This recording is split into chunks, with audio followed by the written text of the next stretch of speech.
If you're like me, you have closets full of clothes for your family, or drawers full of clothes for your family. We are so blessed that we have the opportunity to change out many of our clothes and wear lots of different things on a moment's notice. And if you're also like me, then there's every once in a while when maybe one of your favorite t-shirts or shirts that you'd love to wear might find itself in dirty clothes. Have you ever done the quote unquote smell test just to see if it was clean enough to wear again? Well, I have, and probably you have too. And this abundance that we have of clothing and the freedom to be able to wear it, you know, underscores something we don't fully understand as we look at these regulations in Leviticus concerning fabrics. They didn't have near as much clothes as we do. As a matter of fact, it was an expensive endeavor for them to have clothes created in such a way. They didn't have closets full of clothes like you and I do. And so when things went wrong with their clothing, it was a big deal. And one of the things that they had to look at were the things that would make the clothing bad, not just for them, but for the community around them, would be kind of like mold and mildew and the like. And so that's what we're going to be looking at today, because it really did have an effect upon the people of Israel in their community and in their worship together. And that's what we're going to look at today as we continue our study in the book of Leviticus. Hi, I'm Pastor Jeremy Bannister of Heights Christian Church, and we're going through the Bible in 5 years period of time. If it's always been a goal of yours to do the same, we invite you to subscribe to our channel, click the bell for notifications, where we come together and read just a little bit of the scripture together and pull one thing from it to help us be more like Jesus. So, as we continue our study today, we're going to look at this very small section of scripture on how they dealt with molds and mildews that would find their way into clothing. Let's take a look at it together. As for any fabric that is spoiled with a defiling mold, any woolen or linen clothing, any woven or knitted material of linen or wool, any leather or anything made of leather, if the affected area in the fabric, the leather, the woven or knitted material, or any other article is greenish or reddish, it is a defiling mold and must be shown to the priest. The priest is to examine the affected area and isolate the article for 7 days. On the seventh day, he's to examine it. And if the mold has spread in the fabric, the woven or knitted material, or leather, whatever its use, it is a persistent defiling mold. The article is unclean. He must burn the fabric, the woven or knitted material of wool or linen, or any leather article that has been spoiled because the defiling mold is persistent. The article must be burned. But if when the priest examines it, the mold has not spread in the fabric, the woven or knitted material, or the leather article, he shall order that the spoiled material be washed.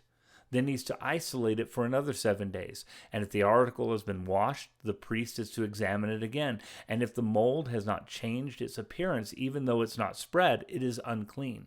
Burn it, no matter which side of the fabric has been spoiled.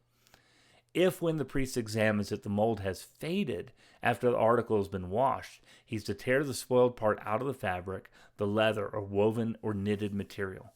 But if it reappears in the fabric, in the woven or knitted material, or in the leather article, it is a spreading mold. Whatever has the mold must be burned. Any fabric, woven, or knitted material, or any leather article that has been washed and is rid of the mold must be washed again. Then it will be clean.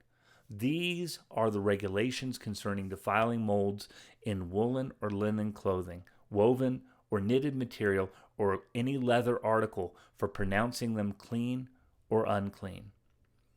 You see, the cleanliness of the mold or the garment to be free of mold or mildew was so important, because that mold or mildew can have an allergic effect to us. Right? We can start to become sick if we're surrounded with that too much. Therefore, that mold or that mildew it was very important to keep away from the community. As a matter of fact, I was looking on some sites ahead of time just to see what kind of effect mold and mildew can have.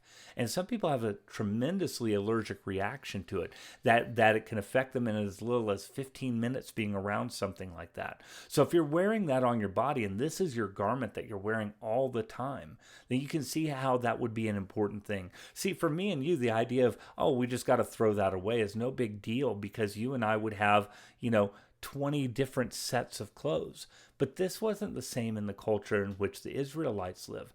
Clothes, just like anything else, was not necessarily easy to come by. Things that you and I take for granted in our society today that are in abundance, for them, this is an expensive endeavor. Cutting out a piece. This is why it talks about cutting out a piece of the garment rather than just saying, oh, we'll just get rid of the garment and get a new one. They tried to preserve it. You know why? Because it was an expensive endeavor for them to replace something like that. And yet, it'd be more expensive still, as far as the worship of the people, in order to get people sick. And people who are wearing that garment, exposed to it all the time, could stay sick. And so this was a part of that cleanliness that you needed within the community to keep people as well as possible. And so they were interested in simple things such as what's on your garments, making sure that there's no mold or mildew or anything like that that's going to affect the people around them for community or for worship. So when we look at this, like I said, it may seem like such a small thing, but for them it was big. And it's important for us to remember that it was done for the purpose of keeping the community well, and so that the community could worship together. So that's my prayer for you is, let's keep our clothes clean, right?